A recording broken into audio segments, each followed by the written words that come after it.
It's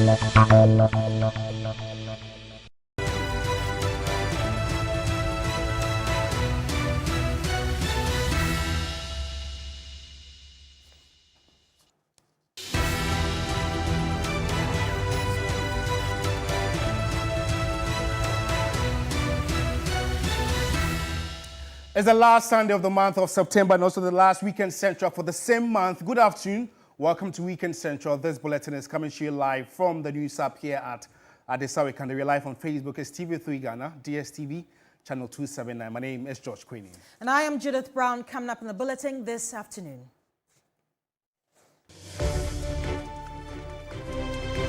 This afternoon, 58 lives lost at Medina Zongo Junction in 7 years as pedestrians refuse to use footbridge, risk highway crossings. This afternoon, we engaged the Ghana Highway Authority on the measures to ensure safety of pedestrians. A new survey shows Ghanaian women perform over 76% of unpaid care work, affecting education, employment, and equality, prompting calls for urgent national policy action. And later this afternoon, Western Regional Minister pushes Jomoro Assembly to act decisively after revelations trucks carrying explosives en route to Abidjan sometimes park at Elubo overnight. We have details of these and many more coming up shortly.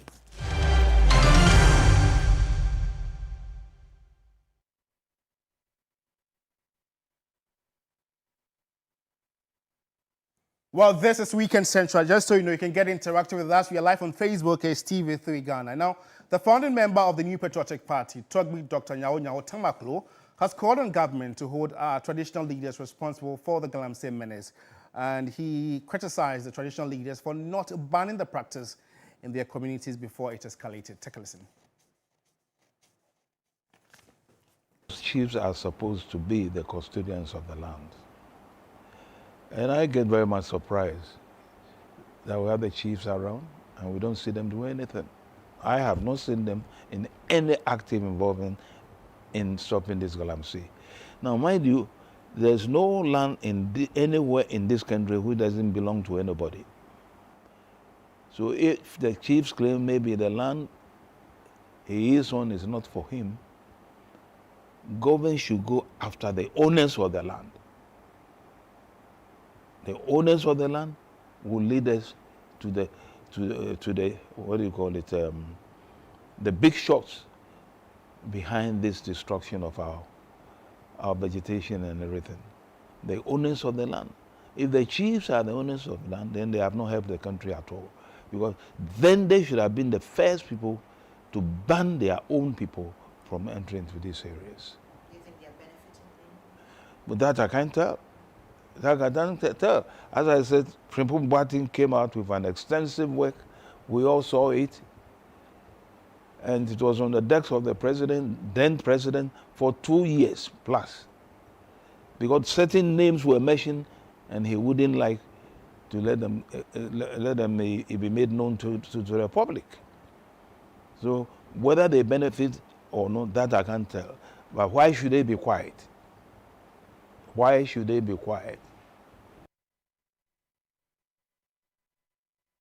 News this afternoon, 58 lives have been lost over the past 7 years at the Medina Zongo Junction because pedestrians have refused to use a footbridge and instead use the busy N4 highway.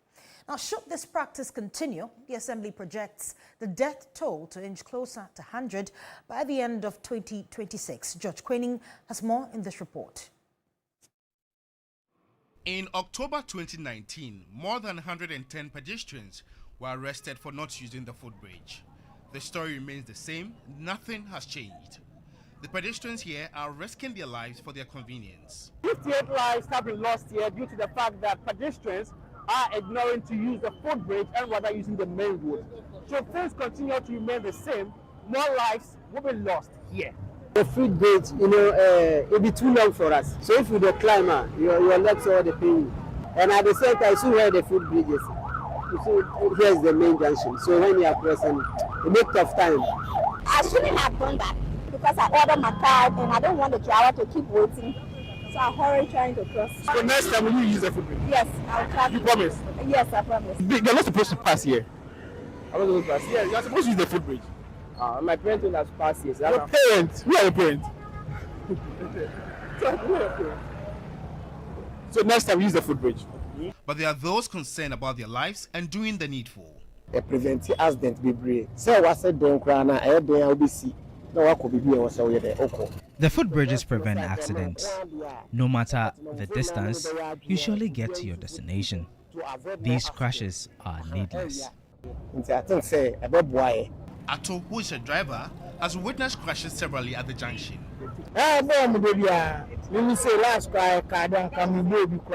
Crashes happen here all the time. I almost knocked down a pedestrian the last time. This is the nature of the footbridge. According to most of the pedestrians, it's very long and winding. It's a reason they would rather prefer using the main road despite the dangers. Villa in Kwantana Madina Municipal Assembly landmark is considering altering the architecture of the footbridge for easier usage. I can't knock people within that stretch from, let's say, from Atomic Junction to Reese Junction for almost about 57, 55 people. And most of them are dead.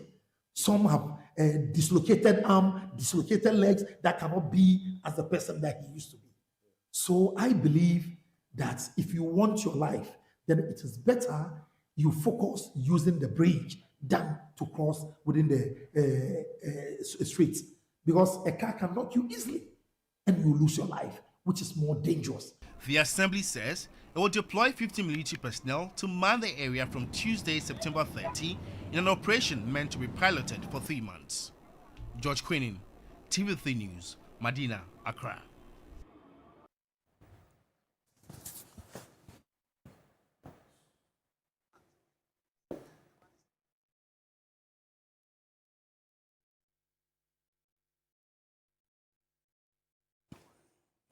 Well, Cecil Ni Obodai Wintum is the director in charge of the public affairs at the Ghana Highway Authority. He's joining us right here in studio for more on this particular subject.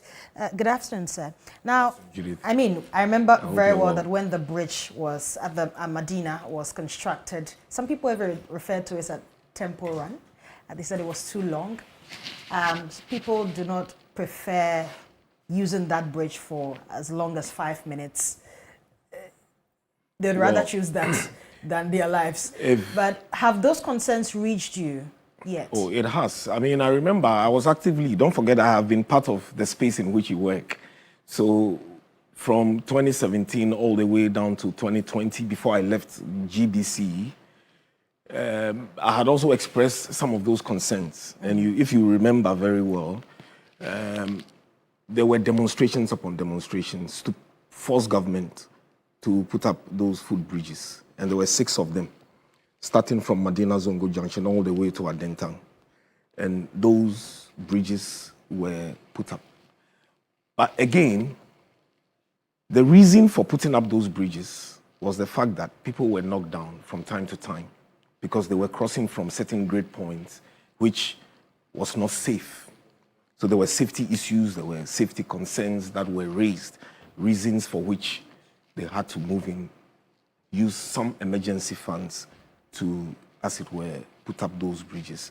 Now, those bridges have been constructed. The question now is that why are the same people complaining why they don't want to use those bridges? They say it's too long. Thank they you. say it takes about 5 minutes to cross I am happy because, again, as a media person, with my background, I also think that we must rather look at it from the other way around to change behavioral attitudes. You understand? And see how we can rather put in measures or mechanisms to deter people from rather crossing at certain grade points, rather so that they can use the footbridges. I agree with you. If you say it is long, it is winding, it is lengthy, especially if you carry a certain amount of load. It is very difficult to go on that stretch. But, I'm not an engineer. And when I speak to my colleagues, they tell me that, there were a lot of engineering trade-offs that were considered before those bridges were constructed. One has got to do with accessibility. and also making sure that there were certain gradient standards that were met so that you will allow people in wheelchairs to climb gently and then descend and then decelerate and then get out. Right. You understand? There were other concerns that were taken into consideration. And those were some of the trade-offs that, I mean, I was told. We've asked all these questions before. And one has got to do with accessibility to space, land, even utility relocation. I hope you are getting what I'm saying. So look at that stretch. The corridor is a very busy corridor, if you know that corridor very well. Yeah. All the way from Medina, from Shiashi Junction, all the way to Adintang. You first hit Okongolo Junction. You will hit Presec, Atomic Junction. You will hit Medina, Zongo Junction. You will go continue to Redco. You will continue to these are the Reese Junction. Yeah. Before you get to Adenta and Was, a number of people have been knocked down on all those sections because how do you do 6 lanes? It's impossible. Now you are saying that they should rather put mechanisms in place to ensure that the behaviors of pedestrians change. Yes. It's been a number of years ever since these bridges were crossed. And I quite remember that when these bridges were made and people were still crossing, I remember that some policemen would tell some people to kneel down in the middle of the road. Yeah. It served as a deterrent. It was enforcement they were applying. Of course. Making sure that people use the footbridge. Certainly. But ever since, it seems still that people are using. Yeah, so enforcement has gone to illegally. What are you planning to do as an authority? No. So I mean, from where I see it, we have a mandate. The mandate is to provide the facility for people to use the facility. So if people are not using the facility, we must rather use our network, what we are doing now, to change behavioral attitudes for people to know that it is better to use the footbridge than to cross at certain points, to be knocked down, and you lose your life. Are there any plans by the authority to change the structure of that bridge? Your reporter called, we spoke yesterday at length, and said the assembly is putting everything in place to make sure that people use the footbridge. And I think this is what we must hammer on. Because other than that, what are we going to do again? Should we pull down the footbridge and do what next? That is impossible. You understand what I'm saying? Right. So I am saying that we should rather strengthen or upscale our educational programs and let people know the benefits for using the footbridge than crossing at some of those great points. But you are speaking on behalf of the authority. Yes. So I'm asking you, what exactly you are doing? What mechanisms are you going to put in place to ensure they cross? It is beyond my mandate to ensure that people use the footbridge. We have provided the facility. Our mandate limits us. We provide the infrastructure, we maintain the infrastructure, and then we administer the infrastructure. You understand what that means? Then? So it behoves on the assemblies, the local authorities, to make sure, especially the jurisdictions within it falls in, that they ensure that people use the footbridge, purposes for which it has been provided. Right. You understand?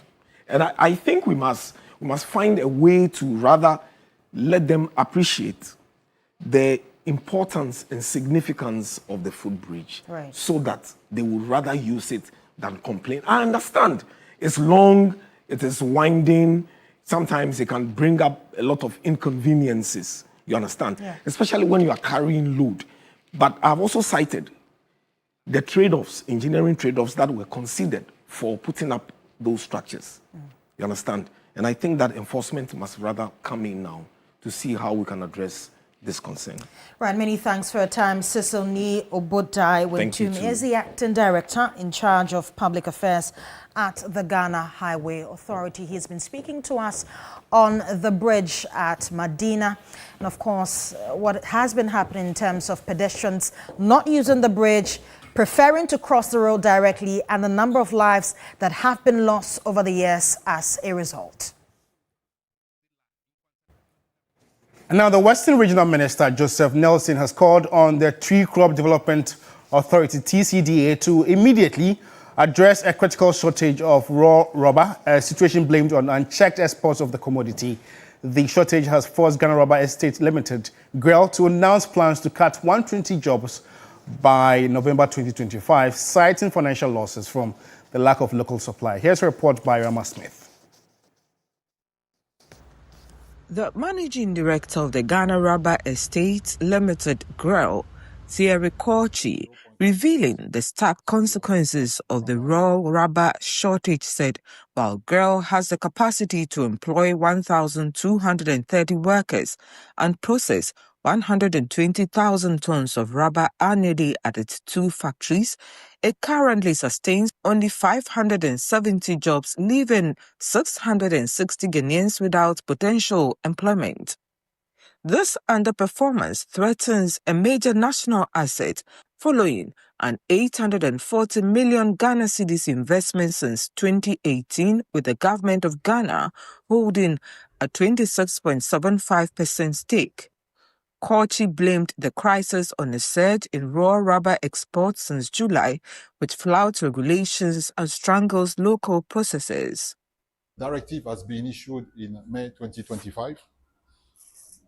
Unfortunately, it is not being respected. From July this year, we have seen a massive increase on the export, and we see our supply collapsing. It's difficult to access finance, more or less impossible. So everything is at risk. During a tour of their plants at Apimenin and Abra on Friday, Western Regional Minister Joseph Nelson, addressing the critical shortage of raw materials, described the situation where local processors like GREL are struggling to secure supplies as unacceptable. He stated that this threatens government's vision of a 24-hour economy driven by agribusiness, and called on the Tree Crop Development Authority to take a more active role, as price setting alone is not enough. You can't simply set price and leave it like that, because competition can take the price through the roof. Hitherto it used to be just GREL dealing with, farmers, but now, competitors have come in.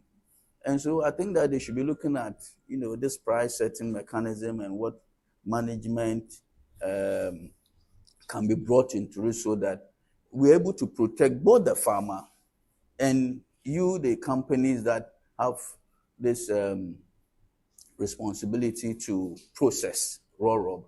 Because it doesn't really make sense to have a lot of raw rubber in the system and still cry for lack of rubber to process. He said the focus must extend beyond the farmers to ensure the sustainability of the entire rubber value chain.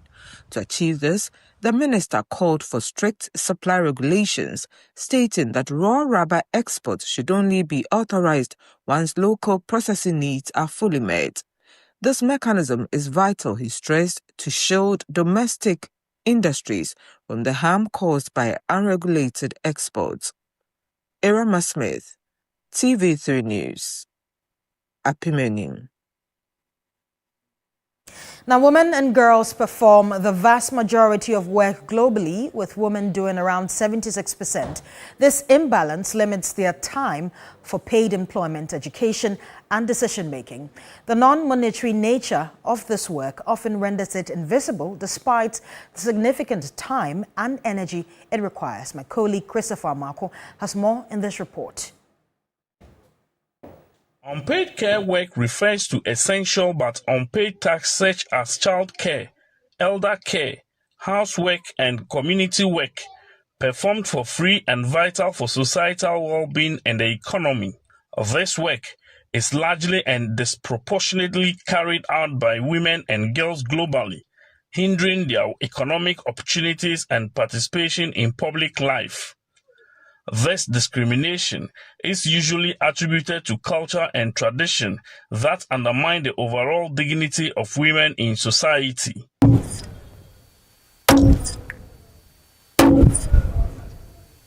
Memunatu Osman is a mother of 4 children from Damango in the West Gonja municipality of the Savannah region.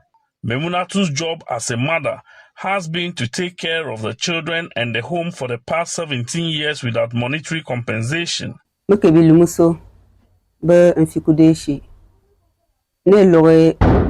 Jesus Kafere. My eldest son is 16 years and just completed junior high school. My husband has 2 wives, and so he's with the other woman. I do everything here by myself.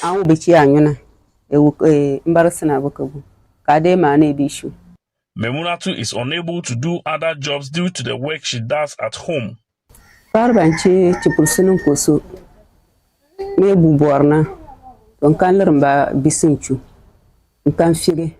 Two, I wake up early in the morning to prepare the children for school and do other household chores.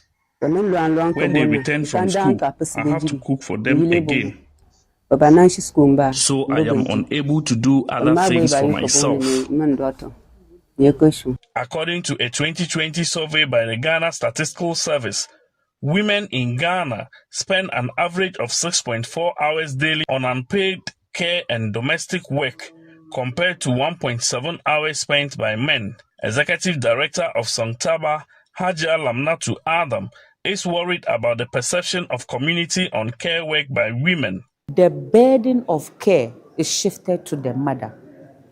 And traditionally already, this is a mother who is left to do all the house chores at home, and yet he has another burden of taking care of a child. So it's like a case of a double jeopardy, because you already have your traditional roles as a woman, and then you have an additional role of care, which is supposed to have been shared and not left just to the woman.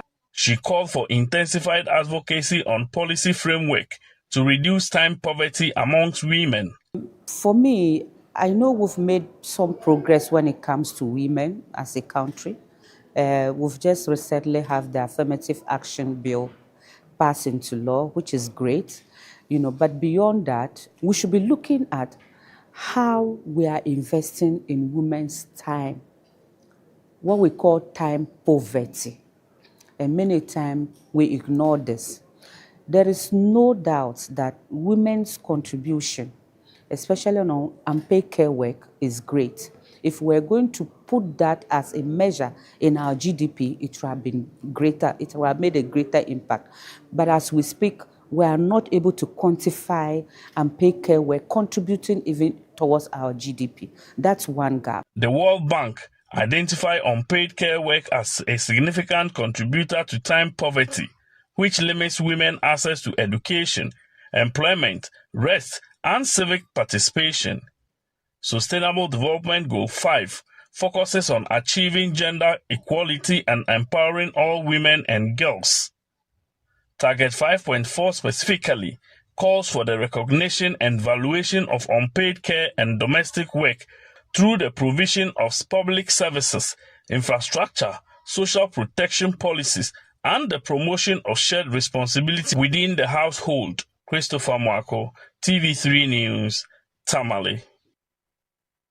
While you're watching the last weekend central for the month of September, in more news this afternoon, consumers in the eastern region are demanding that utility companies keep systematic losses and financial leaks before requesting tariff increment. They expressed these concerns during a public hearing for a 5-year tariff review organized by the Public Utilities Regulatory Commission. The Public Utilities Regulatory Commission, PRC, has led the utility providers in a public hearing and stakeholder engagement. Basically, the utility providers are asking for increase in tariffs for the multiple year review. But exactly how are residents here reacting to those intentions? Our water have been destroyed for the past 3 years now. You are asking us that they wanted to increase. We are not ready to pay that. 225% just for wooling a task. It's too much. Even if you have the water that we wanted to pay, fine. There is no, if you come to our communities, there is no pipe, there is no electricity pole that is good in condition. All of them have destroyed. And you are telling us that we should go ahead and approve the tariff. No. We have an issue at hand which successively governments have failed to take the right action in dealing with galamsey. Today, Ghana Water is telling the people of Ghana that it is asking for a 280 80% increment because water bodies that serve as sources of its main raw material, which is water, is being polluted by activities of galamsey. First of all, let us deal with the issue, the main problem, which is water pollution. Then we can talk of any other thing. We wouldn't have a choice but to transfer it to the consumer. The utility companies have been justifying why the need for increment in tariffs for the year 2025 to 2030. UCG's proposal, as requested by the PURC, is only on the cost for maintaining the distribution business, which today constitutes only about 11% of your total electricity bill. In fact, it is the inadequacy of this tariff that has caused some challenges you would have heard about ECG. The state is asking us that we should take up the loan and pay. And so Ghana Water Company is unable to get the money from anywhere else but to pass it through the tariff, and that is one of the reasons why we are here. The main issue affecting our production over here is the pollution of our water bodies. It is so disturbing that it's only 2 regions of our operational areas that are not yet affected with this water pollution. So everywhere else, including here in the Eastern region, we have problems with the stability of water. The Public Utilities Regulatory Commission says it would ensure a transparent and fair tariff increment under the multiple year of review. When market leaders speak, they remind us of the burden that unreliable electricity places on perishable goods. And when consumers speak, they give a human face to the challenges of affordability. Each of these voices is critical to the conversation today, which will help us shape how we craft a tariff framework that is fair, transparent, and sustainable. This afternoon, the president of the Licensed Surveyors Association of Ghana, LISAG, Dr. Engineer Samuel Labidako, is urging government and law enforcement agencies to step up the fight against the land guards whose violent activities pose growing threats to licensed surveyors and landowners. Now, his call follows repeated incidents where surveyors have been attacked and their sophisticated, expensive equipment destroyed at project sites. Parliament in 2019 passed the Vigilantism and Related Offences Act to outlaw vigilante groups, including political party thugs and land guards whose activities threaten national peace. But despite this legal framework, land guards continue to operate with impunity. According to President of the Licensed Surveyors Association of Ghana, LISAG, Dr. Engineer Samuel Labidako, the atrocities are worsening, with land guards increasingly targeting high-tech surveying equipment. He warned that such attacks not only endanger professionals, but also discourage the use of modern technology, crucial for generating accurate spatial data to support national development. Sometimes you go to the land to work for somebody, and you'll be attacked by land guards. And if something can be done about it, so that the surveyor is protected from harm, both his instruments and his, because our instruments are very expensive, $20,000, $30,000. A land guard will come, just throw it away because he's on the land and you have come officially to come and do your work. Beyond the menace of land guards, Dr. Labi highlighted other challenges facing the association. These include limited access to continuous professional development, inadequate logistics for some practitioners, and the slow pace of digital transformation within Ghana's land sector. People have fought for 1 inch of land and more blood has been shed because of land. And it is our duty to be able to accurately demarcate boundaries so that there is no problem. And if it's not done well, you all understand and know with me that there could be catastrophic consequences on boundary dispute. So that's what we have tried to do and we are trying to make it work well now, so that going forward, Ghana will have a peaceful existence when it comes to land tenure and land demarcation. At the association's 20th anniversary celebration, stakeholders further called for stronger regulatory framework to flush out quack practitioners who continue to undermine the integrity of the surveying profession.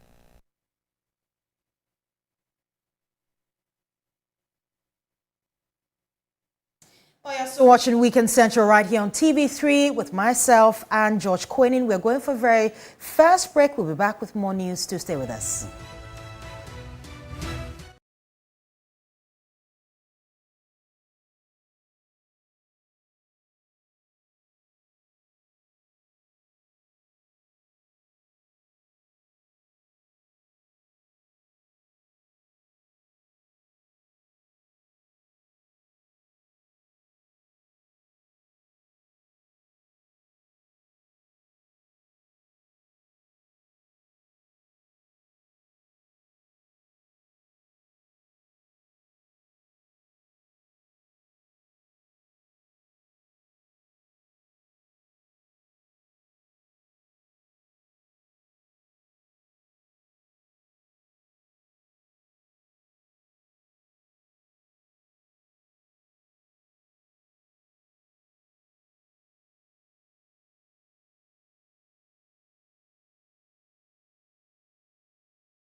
And now the Western Regional Minister, Joseph Nelson, has ordered the Jomro Chief Executive to immediately put in measures to avert a potential disaster after it emerged that trucks carrying explosives sometimes park at Elubo overnight whilst waiting for documentation to cross into Abidjan. And during a tour of the border, he also recommended the deployment of technology to bolster riverbank surveillance while supporting the call for 24 hours operations along the Tano River. Here's a report by Erama Smith. The Elubo border is a key crossing point between Ghana and Côte d'Ivoire.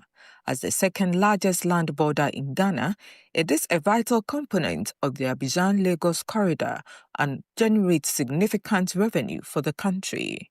However, there's a dangerous protocol at the border, as pointed out by the Deputy Commissioner of Immigration, Elubo Command, Joshua Kweku. Vehicles transporting explosives must park in the Elubo township while their paperwork is processed. Côte d'Ivoire, they import a lot of explosives for mining purposes through our ports. And whenever they get here, explosives are very technical to handle. So when they get here, the documents have to be scrutinized very well and checked, and it takes a bit longer time than normal clearance. And all this while the cars containing the explosives would have to be necessarily parked in town, sometimes among the vehicles that are lined up to cross the border. And we think it's a very, very, very big danger that we are running. To address this, Western Regional Minister Joseph Nelson has ordered the Jomoro Municipal Assembly to take immediate action. The one we had at our PAT, just one truck, and we all know of the effect. And so I think that this is a danger that we must avert. And usually with us, it's firefighting. We wait till we know the danger, but we wait till something happens and then we start running around, to solve it. So once this one has been flagged as something we need to deal with because of how dangerous these chemicals are. Other critical issues are the bridge just behind the National Gate, which links the two countries. Erosion is gradually turning the bridge into a de facto suspended bridge. Upon entering the Ghanaian side, visitors are immediately met with a large pothole and severe congestion caused by long trucks. We also observed that all border agencies operate from temporary container structures, as there has been no permanent structure since the border's inception. Most personnel don't even have offices to live in and work. Immigration, as at today, we have over 450 personnel, but there's no office structure for us. Customs has over 100 personnel, no structures available. But looking at the contribution we make to national security and national coffers in terms of revenue, I think we have to look at the engineering of the place to make work a bit more suitable and comfortable. Deputy Commissioner of Immigration, Elubo Command, Joshua Kweku, is proposing a shift to 24-hour operations to more effectively secure the border. The move from a 12-hour schedule aims to enhance surveillance and counter threats from unapproved routes along the Tano River. We think that if the border is opened 24 hours, rationally, unless the person has something to hide, he wouldn't agree to be crossed over a river when he doesn't even know how to swim. So that would even give us more chance of to track those who would want to pass through unapproved routes with bad intentions. After a site inspection along the Tano River to observe unauthorized crossing points, Western Regional Minister Joseph Nelson commended the security services and recommended the deployment of technological aids to bolster surveillance. But I think that the physical side of things has its own limitations, serious limitations. And so the way to go is to really deploy cameras, so that 24/7. You know what is happening. What is happening? Yeah. That is Along just the banks. that's the way forward. Because I can imagine. I think it rains a lot in this place. Very. I can imagine when it starts raining with these officers here. I mean, with no shelter at all. I mean, they have to take cover. Yes. And then, of course, in the night, it becomes even more dangerous to stay here. So. Irama Smith, TV3 News, Elubo. Let's do some stories on health now, and at least 5 persons are being diagnosed every week with hepatitis B disease at the Manfo Model Health Center in the Ahafo North Municipality of the Ashanti region. Now, most of the recorded cases have reached the end stage. William Evansinkum has found this report. Manfo is a mining community in the Ahafo North District of the Ashanti region. Here, the prevalence of hepatitis B is high. 5 cases are recorded every week at the Manfo Model Health Center, and most of these cases have reached the end stage. Usually record not less than 10 within a week or a day of hepatitis, but much often usually record HIV cases because here is a mining area, and due to that, the sexual harassment and other stuff, some of them doesn't know any health status about the person they are moving out with. So it will end up with them getting Hep B or HIV. So in our area, and for Model Health Center, usually record much cases of hepatitis B and then HIV case. A 2024 data from the Ghana Health Service revealed hepatitis B has affected approximately 9.1% of the population. So I would advise all the surrounding communities of Manfo to protect themselves against hepatitis B. You may never know who has or who carries the diseases. People are carrying it and they are walking around looking normal. So please protect yourself. Avoid indiscriminate sexual behaviors. Protect yourself against other people's saliva and blood sharing of sharp objects and all that. And then for the mothers, when you conceive, make sure to attend antenatal so that you can also protect your child in case you possess the hepatitis B virus. Ghana has committed to the Sustainable Development Goals, aiming to eliminate hepatitis B by 2030. We take you now to the Hohoe municipality, where the Volta Regional Coffee Processing Factory, which has been shut down for almost 3 decades, is set to be revamped. Volta Regional Minister James Gunu who toured the abandoned factory recently, hinted about the plans to give life back to the facility to provide jobs and value addition. The Volta Regional Coffee Processing Unit was established in the early days of Dr. Nkrumah's government to aggregate and process coffee and share. At the time, coffee cultivation was a booming venture in the forest zones of the region, particularly in places like Hohoe, the Guan areas, among others. But after many years of operations, the factory was shut down in the early 1990s, a move attributed to a significant reduction in coffee cultivation. They were using this place for their coffee, and they were processing them to semi-finished products. Yes. It started way back in the 1957. Yes, but for some time now, because coffee hasn't been vibrant in our locality here, this place has been, abandoned for some time. People became less interested in the production of coffee, to the extent that people even cut their coffee trees, replacing them with cocoa or the daily foods of cassava that we see. So major reason why the factory collapsed was the supply to it, the raw material to it became a problem. And in addition to that, I believe that in those days there was the issue of price parity or variety. People felt that selling it in Togo was more easier, and that is what it is that we see today. People smuggling both cocoa and coffee to Togo.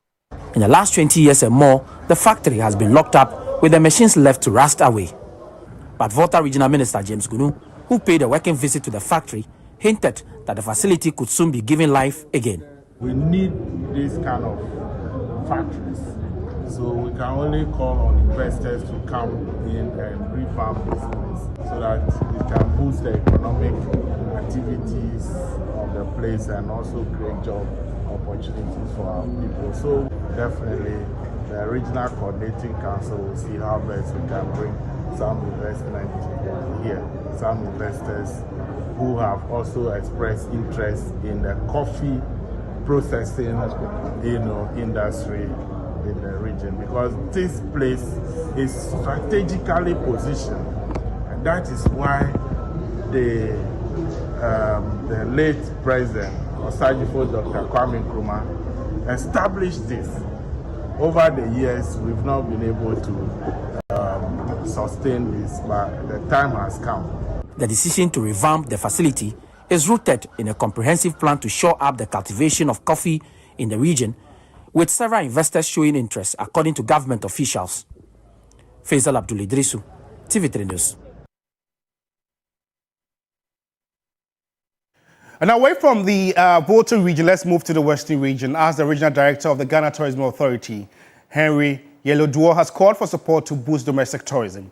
And he says poor road access is a significant obstacle to many tourist sites in the region. He made the remarks in Miawani Impoho district during an Authorities United Nations World Tourism Day event with tourism clubs from selected senior high schools across the region. Irama Smith has more. The World Tourism Day is commemorated annually on the 27th of September to foster awareness among the international community on the importance of tourism. The Western Regional Office of the Ghana Tourism Authority marked the day by hosting tourism clubs from selected senior high schools in the region at the His Majesty Place Farm and Agro-Tourism Center at Mpoho. This year's theme, Tourism and Sustainable Transformation, was brought to life at the ecotourism site, where attendees experienced a unique blend of sustainable agriculture and local culture. The event highlighted tourism's role as a driver of economic growth, underscored by the 2023 data from the Ghana Statistical Service, which shows the sector attracted 15.42 billion cedis from international visitors. By engaging the youth, the authority hopes to foster a deeper appreciation for Ghana's heritage and promote sustainable tourism practices for the future. Today has been a fun day, especially a new experience for these kids. We've enjoyed the place. We hope to have more initiatives like this with the Ghana Tourism Authority so that we can come to places like this and other domestic tourism places so that we will be able to have fun and then experiences, also promote domestic tourism, which is our core mandate. His Majesty Place Farm and Agro-Tourism Center in the Mpoho district is an eco-tourism center where agriculture meets adventure. It has rubber, cocoa and palm plantations accompanied by a canopy walk, zip line, obstacle course, canoe rides. This forest that have been dedicated, I intentionally left it. It's about 30 years old. I intentionally left it. But then this idea hadn't come to my mind. By just going around, I said, no, I must do something that when you travel or wherever you come from and you can spend the whole day and not finish. And you will dream of going and coming back. So what do I do? So I said, okay, I will bring Kakum here. I'll bring Zilezu here. I'll bring Legom Botanical Gardens and everything. So you are welcome to one place where you see everything. Nature is our major aim. So you see that everything is woven in the trees. So you will wonder, you think, they intentionally planted the tree we engineered it according to how the trees and everything are. So that you can enjoy nature and see the value of the trees and other things. But access route is a major challenge. Western Regional Head of the Ghana Tourism Authority, Henry Elubo, is calling for government support. But just like what happens at almost all the tourist sites, and we have been talking about it, the challenge is the access to these sites. Appealing to the Assembly that this is an individual who has made such key investments. As a government, what are we doing to assist the private sector to ensure that they keep such places running? So as we come here, we want the world to be aware that we have a very fabulous place here, but we want to follow through to create the awareness that we need to come around and assist such individuals to sustain the place. Irama Smith, TV3 News, in Poho. You're watching Weekend Central here on TV3. We're going for a quick commercial break. Stay with us.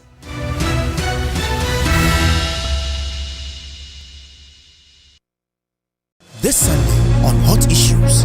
To what extent would you say that illegal mining poses a threat to our ability to put food and healthy food on our tables? There's a report that indicates that the chemicals they are using are finding their ways into the food that we put on the table. Certainly when you eat it, eventually it is going to affect your health. We have a responsibility to make food available for every Ghanaian, including you. So if we are unable to fight that battle, it means we have disappointed the people of Ghana. What is happening with our grains? Are we still importing rice as much as we used to? As for rice importation, yes, we are importing rice. But from what we have picked from the field this year, our rice production will increase significantly this year. So we want to transition Ghana, move Ghana from rain-fed agriculture to irrigation agriculture. Is Ghana food secure? Yes, looking at what we have put in place and the favorable environment that we have had this year, we can confidently say that Ghana is food secure. Do you think you're presidential material? Salt never admires itself. Hot Issues now shows on Sundays at 1 p.m. on TV3. TV3, first in news. TV3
Wrapping up the bulletin right here on TV3. This is Weekend Central. My name is Judith Brown. I've been doing this with.